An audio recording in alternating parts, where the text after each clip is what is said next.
Tá, tamo aí. Pô, se quiser ali também, ó. Se quiser chegar esse banco pra cá, colocar o banco lá. Beleza? Vamos lá, vamos lá então? Esperar um pouquinho, ele tá um pouquinho também. Essa chuva tá abençoada. Tá. Ó, vamos lá, cara. Vamos abrir o Vadimeco aí no Código Civil, que a gente vai estudar os cinco primeiros capítulos aí, artigos, né? Artigos se fosse livro, né? Vamos lá. Pega aqui, cara, prestado aqui. Pode ficar à vontade aí.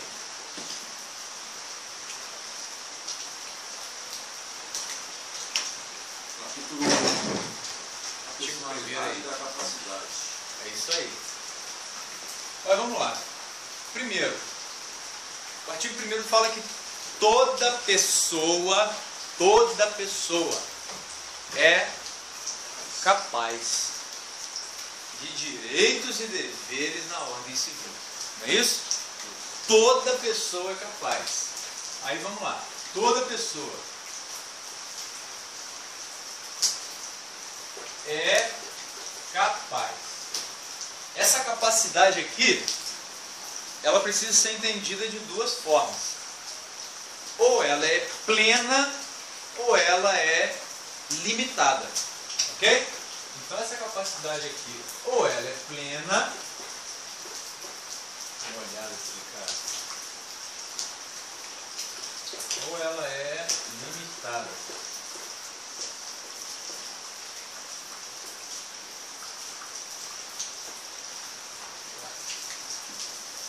Eu vou usar só essa parte de cada fora.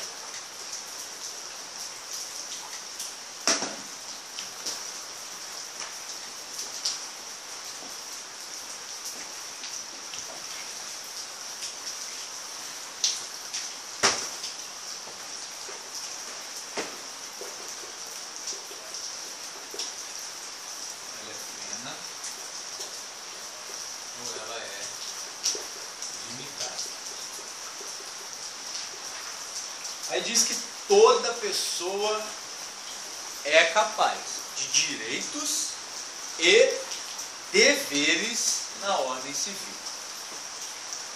Quando que começa a personalidade da pessoa? Quando ela é considerada pessoa? Quando? Ela nasce, ela respira.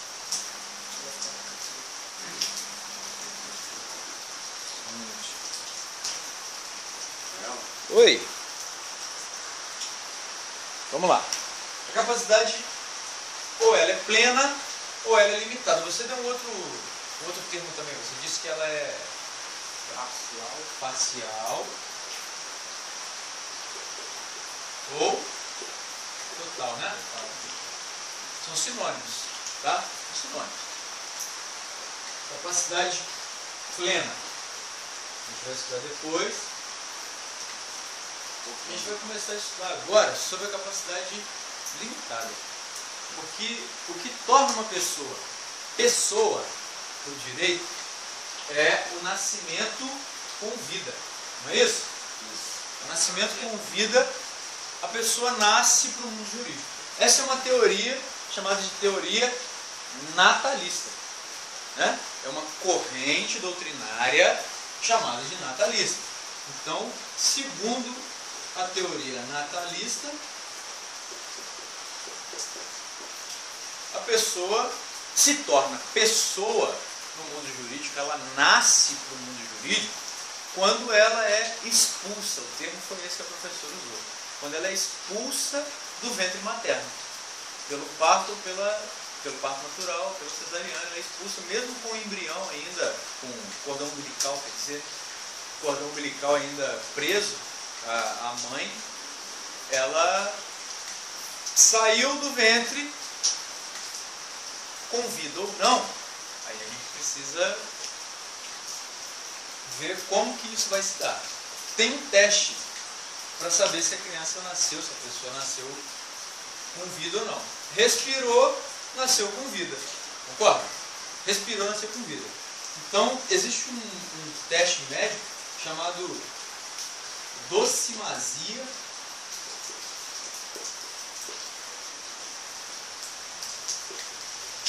hidrostática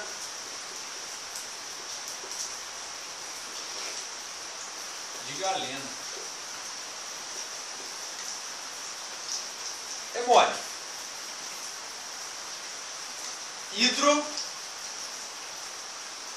é água, não é? Hidro não é água? Né? Vamos lá. Hidro é água. Só para a gente entender em que consiste esse teste. Estático não é um tipo de energia?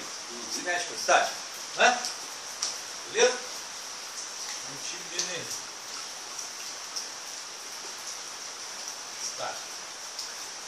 Docimazia, eu não sei o que é. Docimazia tem a ver com pulmão. Tá? Pulmão inflou. Na hora da autópsia, o médico vai remover o pulmão e vai colocar num recipiente com água. Uma vez colocado o pulmão no recipiente com água, se ele flutua, a criança nasceu com vida. Independente se foi 2 minutos, 10 minutos, enfim, nasceu com vida. O artigo 1º diz que toda pessoa é capaz de direitos. Se o pai dessa criança faleceu e, enfim, durante o período de gestação o pai da criança faleceu, ele deixou herança, concorda? Essa herança vai para alguém. Se o filho nascer morto, que é chamado de natimorto, existem alguns efeitos jurídicos baseado nessa situação de fato. Nasceu morto. Para quem vai a herança do pai? Para os seus descendentes diretos ou para os seus ascendentes, e a metade vai para a esposa, caso tenham casado com comunhão parcial de bens, enfim. Metade vai para a esposa, automático. Nasceu morto. Agora, se ele nasce com vida, depois desse teste docimazia hidrostática de Galeno, percebe que ele nasceu com vida, se comprova que ele nasceu com vida, ele é capaz de direito, não é? Ele não é capaz de direito. Mas essa capacidade aqui, ela é limitada, porque ele adquiriu um direito. Então, ele tem direito de aquisição. Ele tem direito de aquisição. Para a capacidade ser plena, ele tem que ter direito de aquisição mais direito de exercício. Não é isso? Então ele tem o direito de aquisição. Ele adquiriu o direito de herança quando nasceu com vida. Teve alguma complicação, ele morreu e tal. Ele tem o dever de passar essa herança para alguém. Ele vai passar parte dele da herança para a mãe. Ok? Daí tá tranquilo? Tranquilo? Esse foi o exemplo que ela deu mesmo e tá mais fácil de entender. O problema todo é o seguinte: existe a teoria natalícia que ela é contemplada no Código Civil de 2002. Esse Código Civil de 2002 ele foi elaborado, a primeira redação dele, em 67, através de uma junta de juristas liderada pelo Miguel Reale. Em 73 o Código Civil foi votado. Em 75 ele foi aprovado, mas só em 2002 que ele, depois da Constituição de 88, eles foram postergando, conseguiram aprovar em definitivo o Código Civil em 2002. Tá? Mas desde 67 já tem-se um projeto de elaboração do Código Civil de 2002. Tá? Então, a corrente ou a teoria que impera, que rege o Código Civil de 2002 é a teoria natalista. Mas a lei põe a salvo no artigo 2º. A personalidade civil da pessoa começa no nascimento com vida, mas a lei põe a salvo desde a concepção o quê? Os direitos do nascituro. Mas como que a lei põe a salvo? Que lei é essa que põe a salvo desde a concepção os direitos do nascituro. Alguém lembra aí? Pode falar? Qual lei é essa?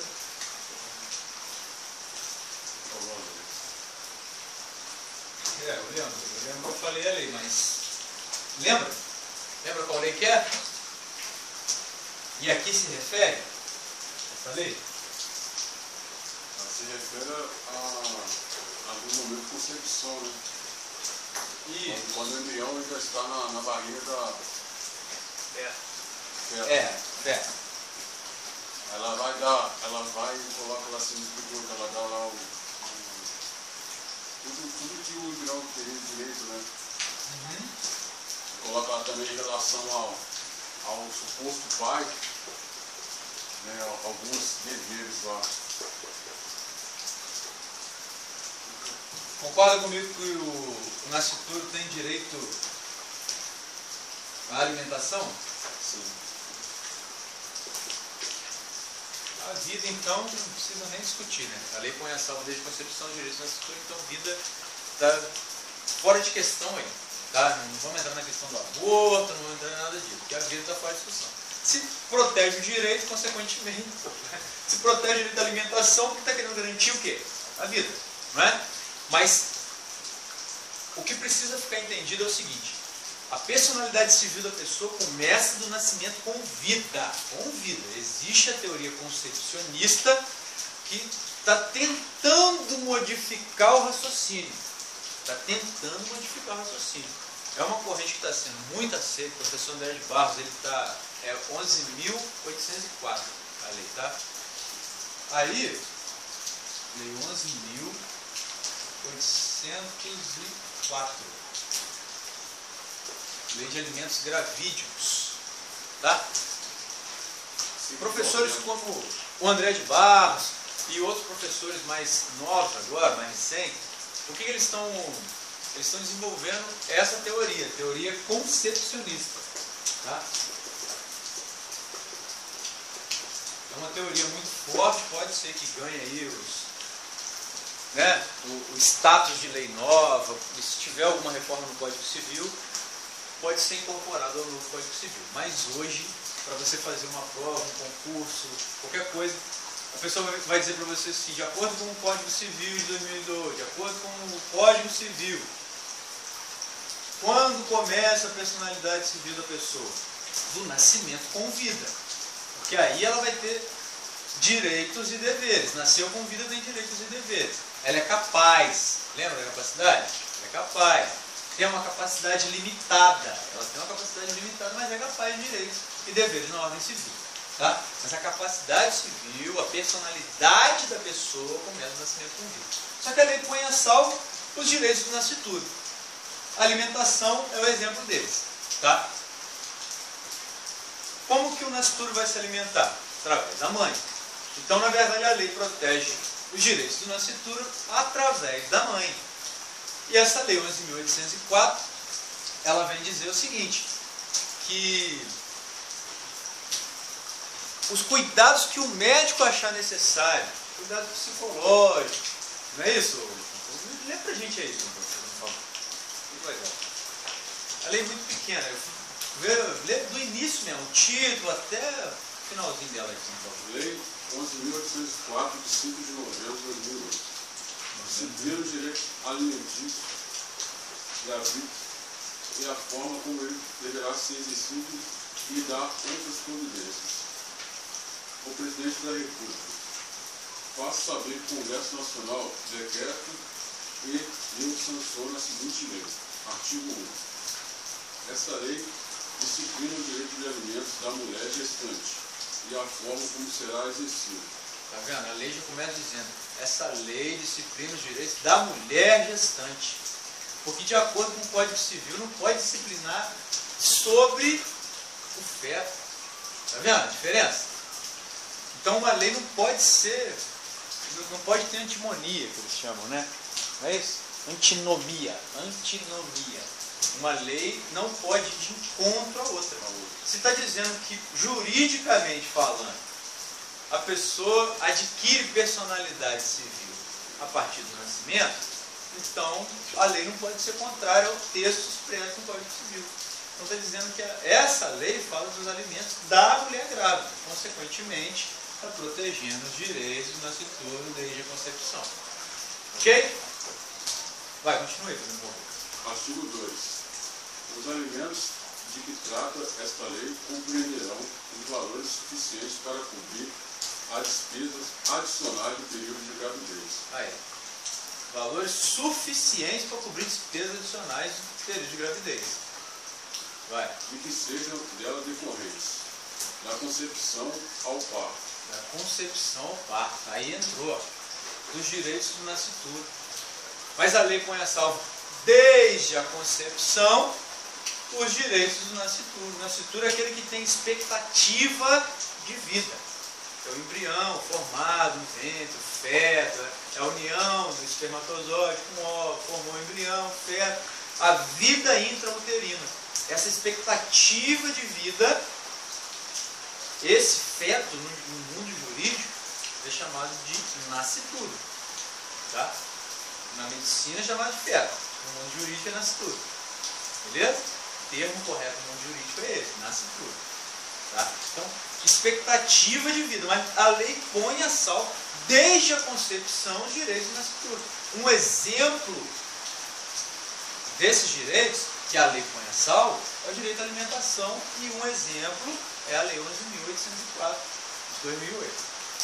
Um exemplo, vai ficar claro para a gente. Aí já entra outras complicações jurídicas. Aí lê aí o artigo 5º, se eu não me engano. O artigo 5º, né? Pode, faz favor. Inclusive as referentes à alimentação especial, assistência médica e psicológica, exames complementares e internações, parto, medicamentos e demais prescrições preventivas e terapêuticas indispensáveis ao juízo do médico e além de outras que o juiz considere pertinentes. Não é só alimento. Não é só alimento. São exames complementares, alimentação especial, acompanhamento psicológico, terapêutico, qualquer coisa pertinente que o médico achar necessário e que o juiz achar que é pertinente. Então não é só o alimento. Tá? É o bem-estar da mãe na gestação. É o bem-estar todo, psicológico, físico, de alimentação, é todo o bem-estar da mãe durante a gestação, o período de gestação. Tá? Aí continua aí. Mas e se tiver dúvida em relação ao pai? Se o cara chegar e falar assim, não sou eu. E aí, como é que faz? Parágrafo 1. Os alimentos de que se trata este artigo referem-se à parte da despesa que deverá ser custeada pelo futuro pai, considerando-se a contribuição que também deverá ser dada pela mulher grávida, na proporção dos recursos de ambos. Artigo 6. Convencido da existência de indícios de paternidade. Convencido da existência de indício de paternidade, O juiz fixará alimentos gravídeos, que perduarão até o nascimento da criança, compensando as necessidades da parte autora e as possibilidades da parte ré. sopesando as necessidades da parte autora e as possibilidades da parte ré. O juiz está nem aí, cara. Está nem aí. Do momento da concepção até o parto, o juiz vai fixar, se ele tiver indício de paternidade, ele vai fixar os alimentos gravídeos. Independente de qualquer coisa. Agora, o marido tem, após o nascimento, ele tem 5 dias para recorrer da decisão judicial, senão vai se transformar automaticamente em pensão alimentícia. E até que uma das partes peça uma revisão, eles têm 5 dias, não é isso? Então, enfim. Está dizendo isso a lei 11.804 e acaba por aí mesmo. Tá? Então, um exemplo dos direitos que a lei põe a salvo, direito nascituro que a lei põe a salvo, é esse. Tá? A teoria concepcionista quer mudar o entendimento. Ela quer mudar e dizer, não, a personalidade civil já começa desde o momento da concepção. Quer dar direito de herança, quer dar direito de, enfim, desde o momento da concepção. Que ali já é entendido que a criança já está viva.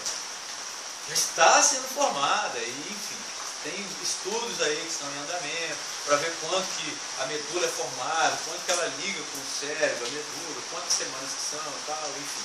Tem estudos em andamento, mas hoje a teoria que impera no mundo jurídico é a teoria natalista. Nasceu com vida, tem direito. Ok? Agora vamos lá, vamos conversar agora sobre essa capacidade plena ou essa capacidade limitada. Vamos lá, tem um tipo de capacidade que ela é plena, tem um tipo de capacidade que ela é limitada. O artigo 3º está falando sobre as pessoas que são absolutamente incapazes de exercer os atos da vida civil. Vamos lá. Absolutamente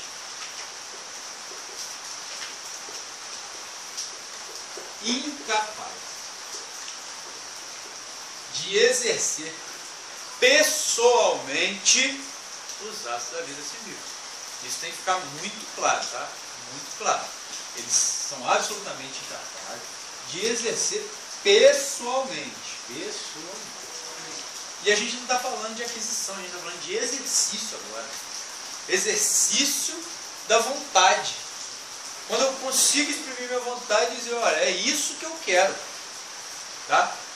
Existem algumas pessoas que são, juridicamente falando, absolutamente incapazes. Quais são, André? Fala para mim, artigo 3º. Incapazes?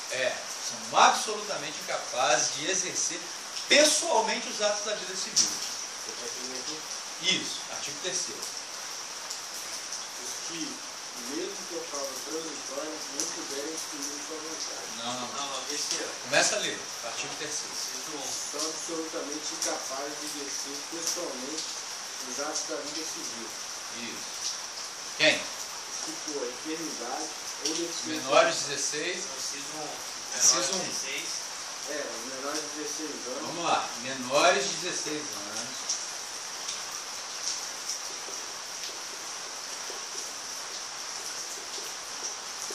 Beleza? Vai. Os que, por enfermidade ou deficiência mental. Enfermidade.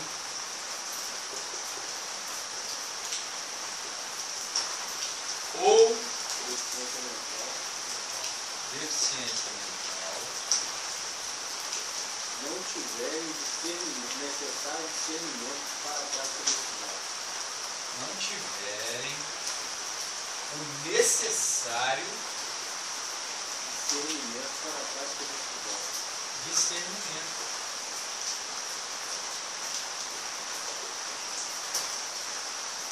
O que é discernimento? O que é discernir? O que é discernir? Entendeu? Discernir é entender. Entender e se portar de acordo com esse entendimento. Ok? Discernimento é isso. É você entender e, juridicamente falando, você se determinar de acordo com esse entendimento. Ok? Vai lá. Os que, mesmo por causa transitória, não puderem exprimir sua vontade. Causa transitória. Dá um exemplo. Não puderem exprimir sua vontade. Não puderem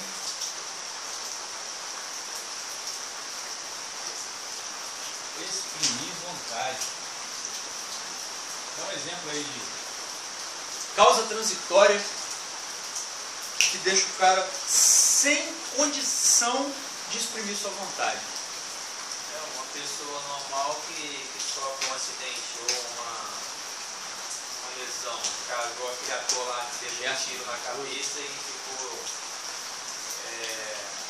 possibilitado, se tornou incapaz. Ele se tornou relativamente incapaz ou absolutamente incapaz? Está aí um ponto de discussão. Jéssica Cardoso se tornou relativamente incapaz ou absolutamente incapaz? Eu não conheço como é que ele ficou. Ele ainda conversa, ele ainda... É como se ele fosse... Se ele voltasse a ser uma criança. Mas ele consegue responder para você sim ou não? Consegue exprimir vontade. Consegue exprimir vontade? Consegue exprimir vontade. O problema todo é se ele tem o Discernimento. necessário discernimento. Então ele precisa sofrer uma avaliação. Exatamente. Então não tem como nós, estudantes de direito, chegar, olhar um caso desse, que a gente acompanha pela mídia, e afirmar, o cara está absolutamente capaz, porque uma causa transitória, ele deixou de ter esse poder de exprimir a vontade, por causa de uma causa transitória. Ah, que causa transitória é essa? Ah, um acidente. Um acidente que deixa o cara em estado vegetativo? Aí sim. Se você pergunta pro cara, você tem vontade de se casar com alguém? Se o cara conseguir piscar o olho, amigo, ele está exprimindo a vontade. O que rege o Código Civil, nas relações negociais, enfim, é a autonomia da vontade.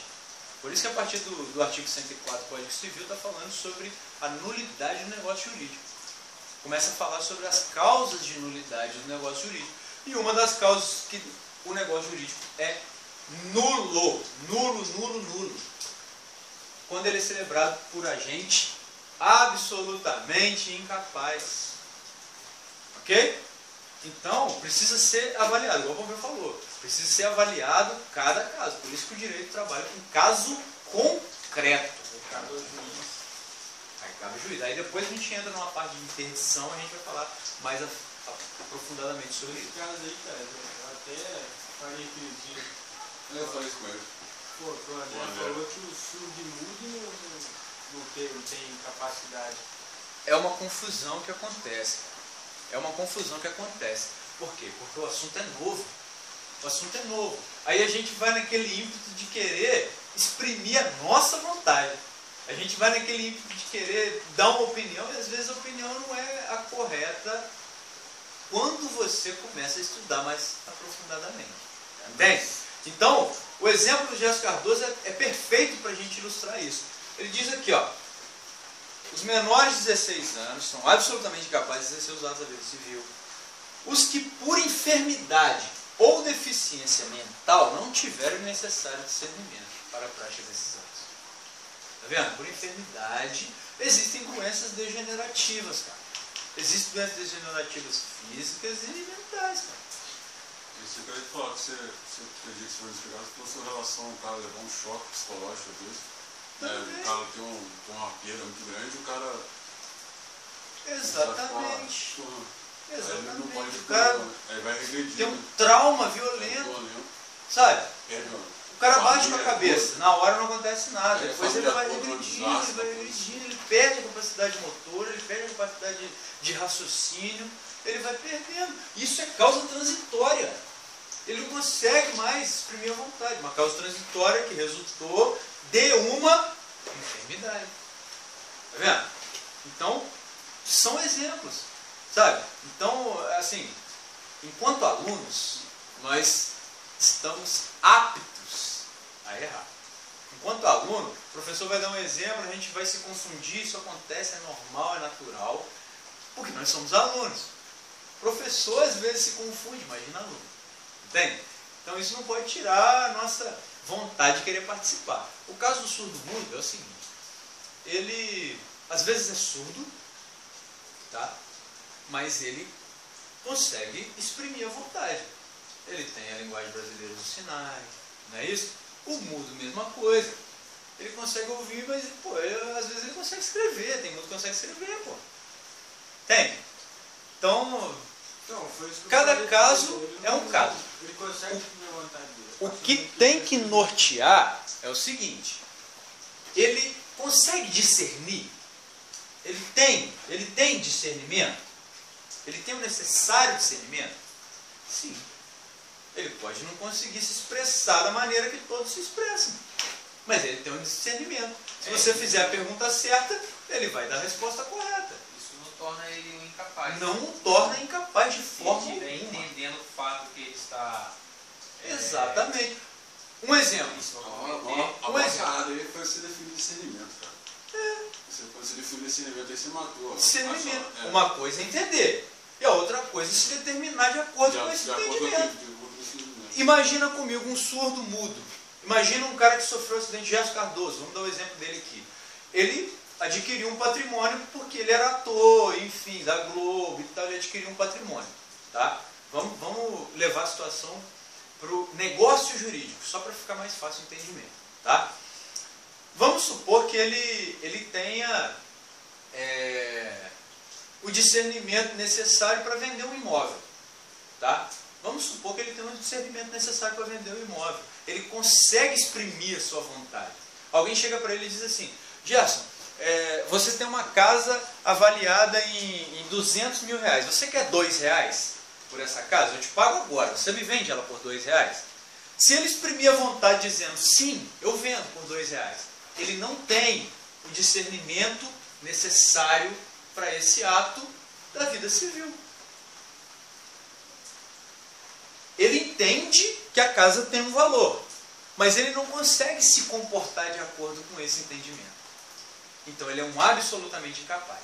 Se ele chega e diz assim, ó, a casa vale 200, a pessoa tem quanto? Tem 150? Pode vender, não tem problema. Aí chega para ele o Gerson: você quer vender sua casa por 150? 150 o quê? 150 reais, 150 balas, 150 moedinhas. Sabe, se tiver vício de vontade, se alguém estiver querendo enganar ele, se alguém estiver querendo ludibriar, e ele conseguir perceber isso, ele tem discernimento. Ele pode ter um entendimento reduzido, ele pode ter um discernimento reduzido. A gente vai ver no próximo caso que a gente for estudar, se o entendimento, se o discernimento for reduzido, ele pode celebrar um negócio jurídico, desde que assistir. Tá? Desde que assistir, senão alguém passa a perna nele. Ok? O que torna ele absolutamente incapaz é ele não ter o necessário discernimento. Ele não pode celebrar sozinho. Ele não tem o necessário discernimento. Mas quando ele tem um discernimento que é reduzido, ele fala: opa, peraí, eu sei que a casa tem um valor, mas qual o valor? O valor, não sei. Alguém pode me ajudar aqui? Alguém pode me dar uma assistência? Não é? Aí ele vai pedir assistência, não é isso? Vai ter que ter alguém para assistir ou para representar. Tá bom? Os absolutamente incapazes, eles são representados ou eles são assistidos? Assistidos. Absolutamente incapazes, são representados ou são assistidos? Lembra do... Quando começa com A, é R? Ele é representado. Ele é representado. Porque ele não pode exercer pessoalmente os atos da vida civil. Não pode alguém chegar e dar assistência para o cara. O que um assistente faz? Um jogador de futebol, ele recebeu uma assistência para fazer o gol. Ele recebeu o passe de alguém, a bola foi naquele caminho certinho, ele só tocou e fez o gol. Não chama de assistência? O que um assistente faz? Um assistente assiste, ele apoia, ele chega e dá uma opinião, não é? Ele auxilia, ele presta uma assistência. Então começou com A, absolutamente incapaz, ele tem que ser representado. Relativamente incapaz, vamos lá para o outro agora. Relativamente incapaz, começou com R, ele tem que ser assistido. Mole isso, né? Mole. Começou com A, é R. Começou com R, é A. Show? Aí a gente não confunde mais, porque isso traz confusão. Pode ser que caia na prova uma pegadinha dessa. Você já vou colocando um nome na prova. Entendeu? Pode ser que caia na prova uma pegadinha dessa. O cara chega e diz assim: olha, é correto afirmar que os menores de 16 anos, para celebrar um negócio jurídico, eles precisam ser assistidos. Pode celebrar um negócio jurídico os menores de 16 anos? Com pena de quê? Nulidade. Isso eu estou dizendo de negócio jurídico. Tá? Negócio jurídico. Nulidade. Menor de 16 anos pode se casar no Brasil? Sim, desde que ele seja emancipado. Menor de 16 anos pode casar no Brasil? Não, menor 16 não. 18, né? 16, É um ato da vida civil o casamento, concorda? Sim. Lembra que são absolutamente incapazes de exercer pessoalmente os atos da vida civil, não está falando de alguns, está falando de os atos, são todos. Ok? De exercício, não de agressão. Mesmo que a família Concorda. presente concorde, não pode. Não pode. Não pode. Porque ele ainda é considerado impúbere. Ok? Impúbere vem de puberdade. Ok? E a puberdade é uma palavra oriunda de pelos pubianos, ou púbicos, nas regiões íntimas. Tá? Idade no bem mínima no Brasil são 16 anos. Porque a emancipação ela decorre do casamento. É automático. Se o pai autorizou a casar, já está emancipado. Porque uma das condições da emancipação é o casamento. Exercício público, exercício de um cargo público que não seja estágio, efetivo, e passar no concurso público. Vai passar no concurso público. Concluir, colar grau na faculdade, concluir ensino superior. Vai concluir ensino superior com 16 anos? Como? Complicado, né? Uma vez emancipado, eu sempre... Uma vez Já emancipado. não volta... A emancipação ela vai dos 16 aos 18, né, cara? Porque aos 18 já é automático. É automático, ela se Não, torna eu digo assim, né? Eu quero dizer, por exemplo, Ao casamento. ele casou 16 anos. Aham. Aí 6 e meio, 17 anos, Separou. ela separou. Não interessa. Aí não interessa, Não né? retrai. Não retrai. Não retrai. Ela continua sendo emancipada. Ok. Não retrai, não retroage. Não Não retrai. retroage. É ex nunc ou ex nunc? Ex tunc ou ex nunc? Lembra da relação? Pode apagar aqui, não pode? Pode. É só ir pela primeira letra.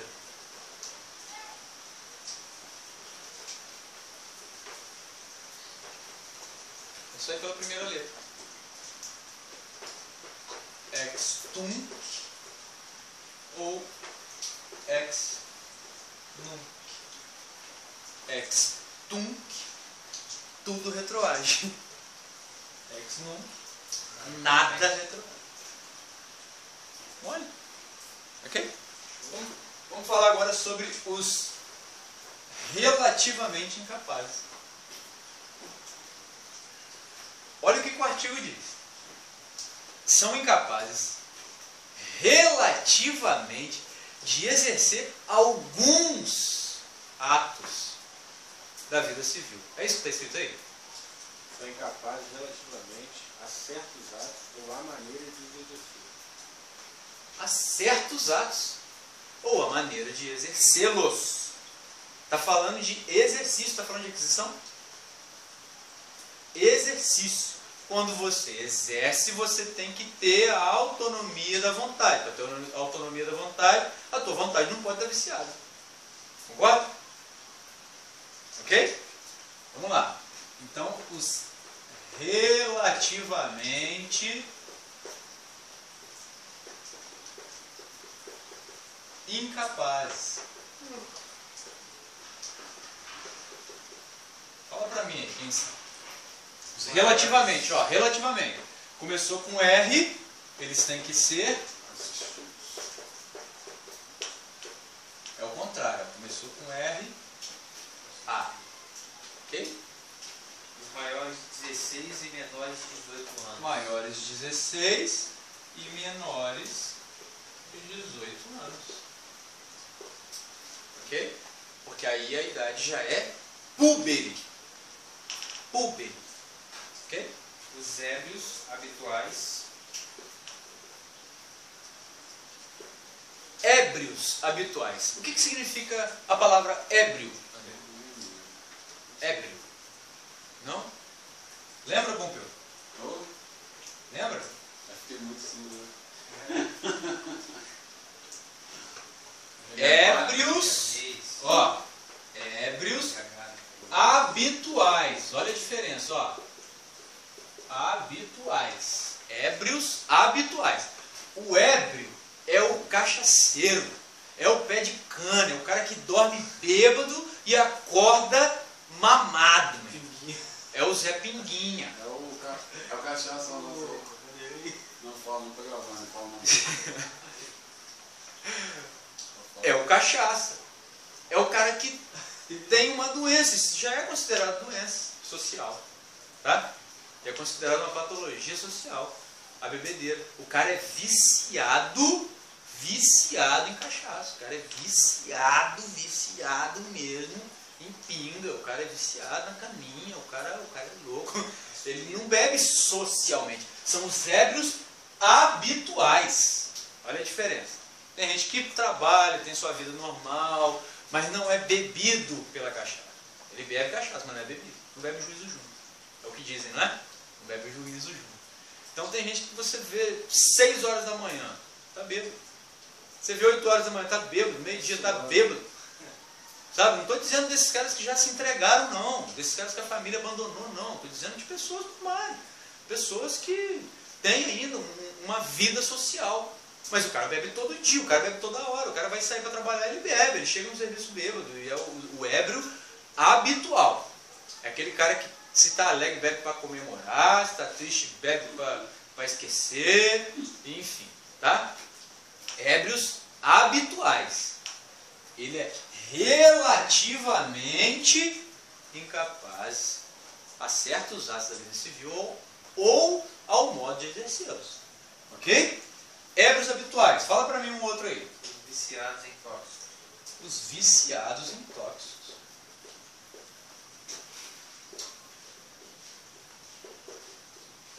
Isso mesmo. Os viciados em tóxicos. Mais outro. A deficiência mental Ó. tem ou discernimento reduzido.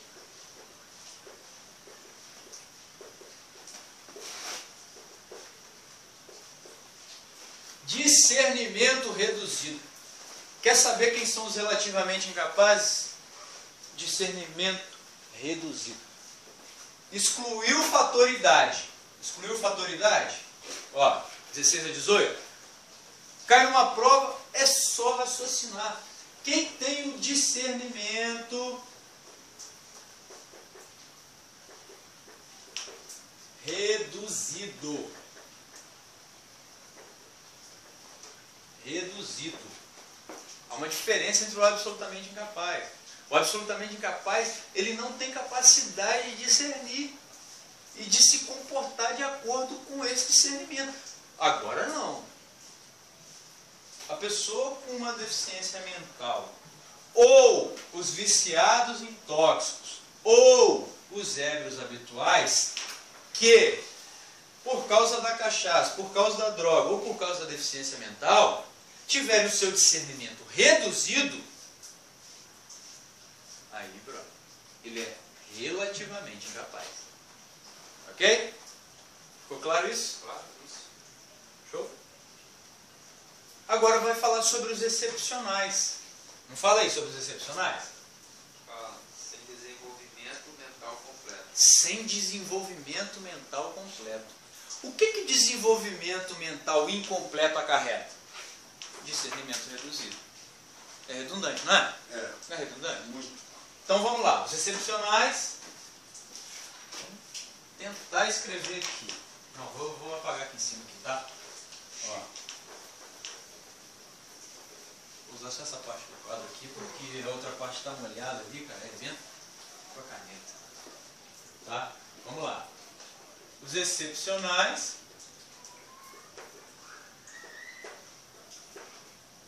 com desenvolvimento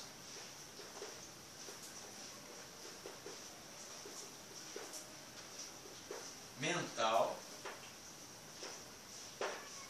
incompleto, não é isso? Desenvolvimento mental completo. É incompleto. Não é isso? Os excepcionais sem desenvolvimento mental completo ou com desenvolvimento mental incompleto. E os pródigos, amigo. Aí acaba aí. Pródigo. Quem são os pródigos, André? Dá um exemplo aí de que quer dizer a palavra pródigo. Você tem ideia?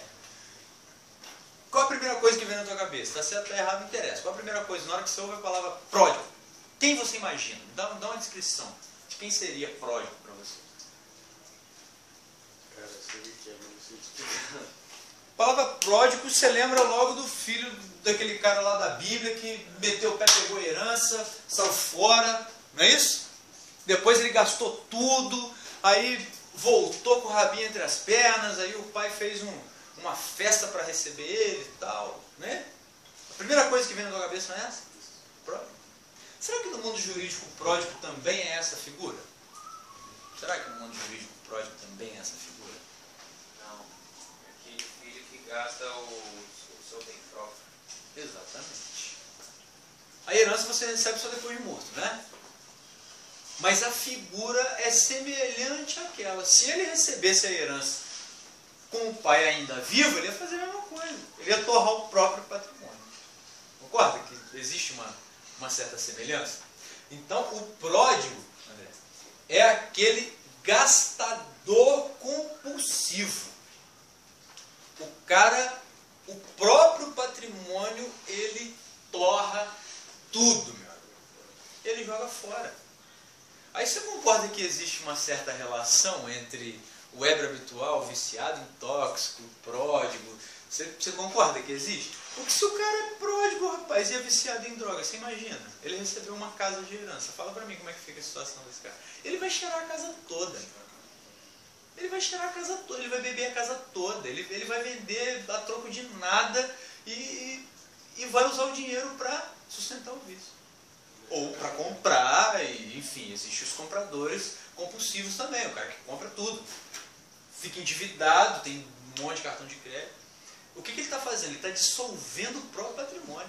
Aí o direito quer proteger esse cara. Para ele não dissolver o próprio patrimônio e viver a margem da sociedade. Né? Então, coloca esse cidadão como pródigo. Relativamente incapaz. Para exercer esse ato, que é o negócio jurídico, tudo que se refere à vida financeira, o cara tem que ser assistido, cara. Lembra que o relativamente tem que ser assistido? Ah, ele recebeu uma casa, ele tem uma casa. Ele quer vender. Opa, peraí. Não é assim não. Alguém vai ter que assistir, pô. Tem que ter um curador. O cara tem que ter um curador. Se não tiver um curador, não vende. Porque o negócio pode ser anulado. Pode ser anulado. É um negócio anulável. Tá? Porque uma das cláusulas dos negócios, o agente tem que ser capaz. O objeto tem que ser lícito, possível, determinado. Então, se o objeto é lícito, o cara tem uma casa dele e recebeu por herança. O objeto é lícito. O objeto é possível e o objeto é determinado. Mas o agente não é capaz. Ele não é totalmente capaz. Ele é relativamente capaz. Ele pode vender a casa? É dele, pô. Se ele quiser gastar o dinheiro todo, torrar, ele vai. Mas o direito tenta proteger o patrimônio desse cidadão, porque a propriedade é um direito fundamental do cidadão. Entende? Tranquilo? Até aí tranquilo?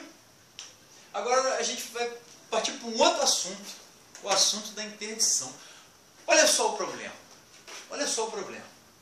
Os excepcionais, com desenvolvimento mental incompleto, os pródigos, a gente não falou dos maiores de 16, menores de 18, a gente não falou de todo esse pessoal aí. O problema todo é o seguinte, o cara completou 18 anos, cara. Lê o artigo 5º para mim, fazendo favor. A menoridade cessa aos 18 anos completos, quando a pessoa fica habilitada à prática de todos os atos da vida civil. Aos 18 anos completos,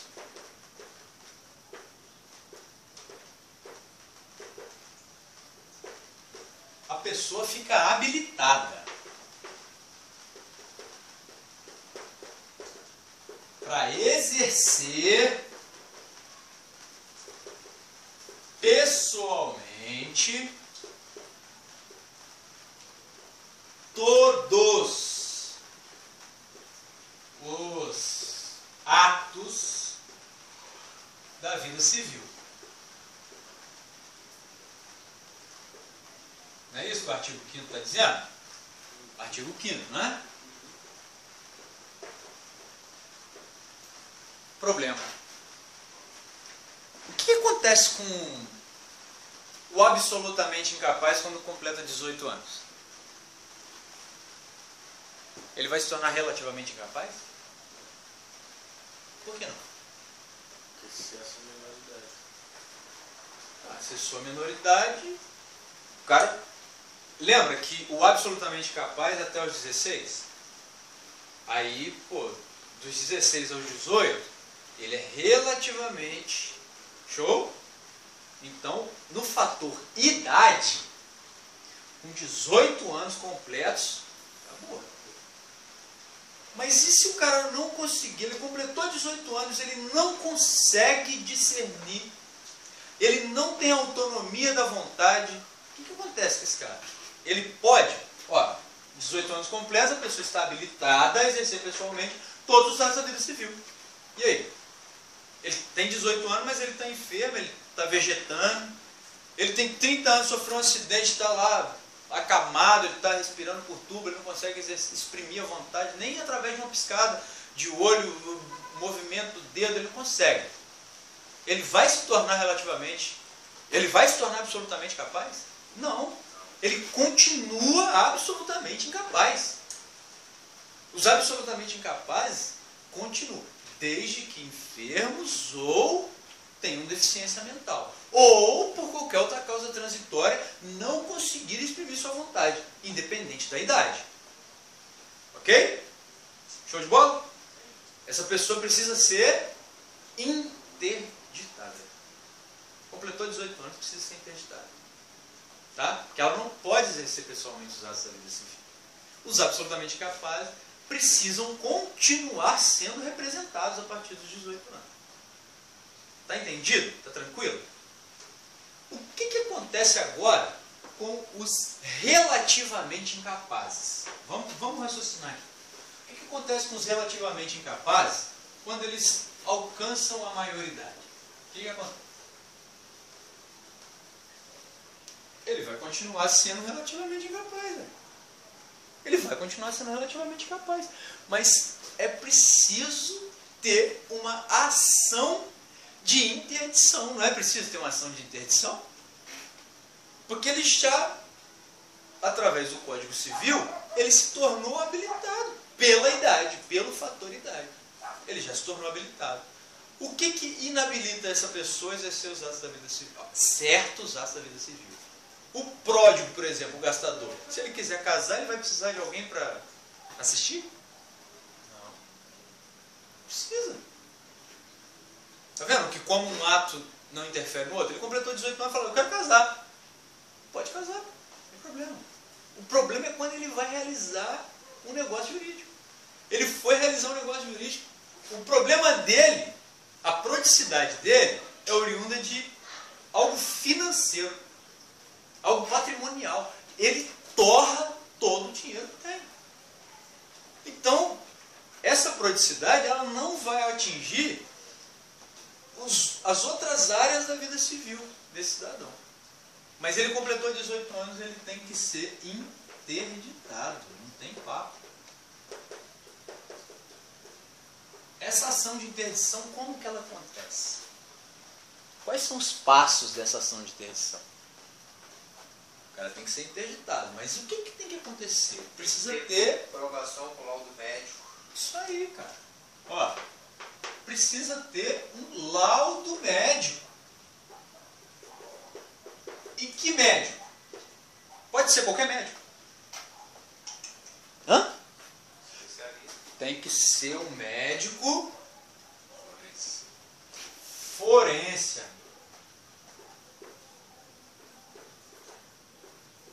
Um médico forense. Lembra do que quer dizer a palavra forense? Não tem ligação com o caso do paciente. O homem estuda, ele não tem ligação emocional e nem valorativa nenhuma com o objeto de estudo. Ok? Esse termo aqui é usado muito no meio criminal. O cara chega, ele vai analisar um perito forense, ele vai analisar, ele diz assim, ó, a bala foi encontrada aqui, o corpo está aqui, tinha pólvora. O cara não está nem aí se Imagina, se um período criminal ele vai... É. Você entende? Ah, meu filho, meu primo, meu parente, ele não pode. Claro que por questões lógicas ele não vai fazer, né, o exercício da profissão um parente. Mas imagina um médico forense, ele vai estudar, ele vai analisar o cara de maneira fria. Ele vai analisar e dizer, olha, essa pessoa não é capaz de exercer os atos da vida civil, ele tem que colocar um laudo. Mas isso não basta. Porque se for uma pessoa que tem muitos recursos financeiros, tem muito dinheiro, a família quer interditar. Vamos supor que o cara já tenha 70 anos. Tá? Vamos colocar aí o negócio para ficar mais fácil o entendimento. Ele já tem 70 anos, ele se enrabichou por uma sirigaita aí, ele fala, eu quero casar com essa nega. Aí ele vai casar com a nega e a família olha e fala, opa, esse cara tá louco, ele tá louco, vamos interditar esse cara, senão ele vai gastar o dinheiro dele todo, vai gastar o patrimônio dele todo com essa menina e a gente vai ficar aí vendo navios, cara. Vamos interditar ele, vamos dizer lá que não tem jeito. Contrata um médico, né? Contrata um médico lá, o médico emite um laudo e está tudo certo. Isso tem que ser o juiz que tem que... Outro processo, ó. Tem que ter o laudo, mas o juiz precisa ir in loco. O juiz precisa ver. O juiz precisa entrevistar a pessoa candidata à interdição. O juiz precisa comprovar, ele precisa ver, ele precisa ter ele o poder de julgamento e dizer assim, opa, peraí, né? Interditar essa pessoa por quê? Tem um laudo aqui, tá bom, eu respeito o médico, mas a pessoa, estou conversando, tá normal, tá, né? Desenvolvendo o raciocínio, estou vendo que tem discernimento completo de tudo que está sendo perguntado. Interditar por quê? Caso ele opte pela interdição, tem que ter uma sentença. O juiz vai dar uma sentença. Nessa sentença ele vai colocar o laudo médico, ele vai colocar as razões, ó, eu entrevistei, eu vi que realmente não dá, ele tem que ser interditado, tal. Essa sentença ela vai ser transcrita e registrada, ó. Onde que vai ser registrado? Quando você foi registrar a tua filha, você foi aonde? Você foi no cartório de primeiro ofício, não é? Registro de nascimento não é feito no cartório de primeiro ofício? Registro de casamento não é feito no cartório de primeiro ofício? Segunda via, 180 anos. Registrada no cartório de primeiro ofício. Show? Primeiro ofício. A sentença tem que ser transcrita e registrada no cartório. Mas vai ter que ser alterado o registro também. Ó, alterado o registro civil.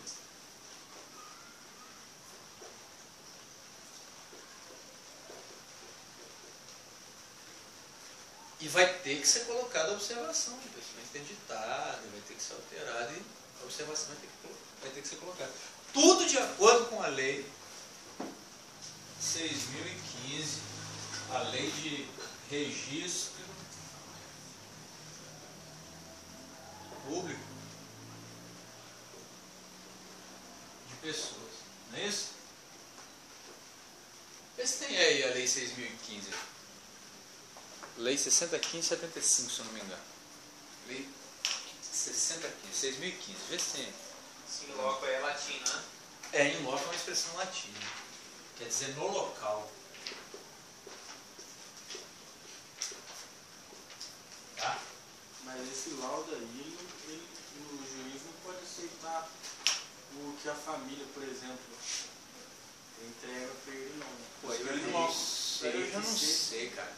É, Ele tem que fazer um confronto, porque na sentença dele, o que vai acontecer? A sentença, se o laudo for falso, a sentença pode ser cassada. Você Então, entende? O que acontece? Porque eu lembro disso aí pelo o direito penal. Que eu não sei se você estava no dia da aula, ele falou sobre isso aí.